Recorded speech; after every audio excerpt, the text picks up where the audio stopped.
Donc le dialogue, j'allais dire, il est d'abord humain, il est aussi pour défendre l'humanité. Aujourd'hui, il y en a besoin. Quand on voit les drames meurtriers qui se produisent au Moyen-Orient, j'allais dire simplement un peu d'humanité dont on est responsable les uns et les autres, spirituel, et puis après il y a le dialogue des spécialistes. Celui-là, il avance peut-être moins que les autres, mais je crois qu'il y a, si nous voulons vivre en être humain de pleine humanité aujourd'hui, il n'y a pas d'autre chemin que celui de la rencontre et du dialogue. Il faut conjuguer les deux. Donc voilà, je dirais, il me semble que le message de nos traditions religieuses, juives, chrétiennes, musulmanes, est universel. Et pour que ça se traduise dans les faits, eh bien, il faut que les uns et les autres se rencontrent, travaillent ensemble, vivent ensemble.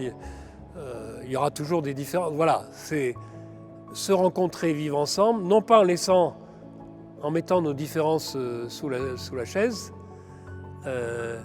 non pas malgré nos différences, mais avec nos différences. Il y a ce qui est commun et ce qui est différent, et c'est avec ces deux pieds que nous avançons ensemble. Donc la perspective, il faut se mettre au travail et oui, j'ai une phrase qui est peut-être un peu trop forte, mais que la folie des politiques ne casse pas les liens humains et le destin humain qui est commun. Voilà, et pour cela, on a besoin aussi de l'appui de Dieu et de la prière des uns et des autres. Le pape François avait mis l'accent là-dessus en disant « Nous, on n'a pas beaucoup de moyens politiques, économiques, militaires, mais la prière, dans certains cas, peut être une arme.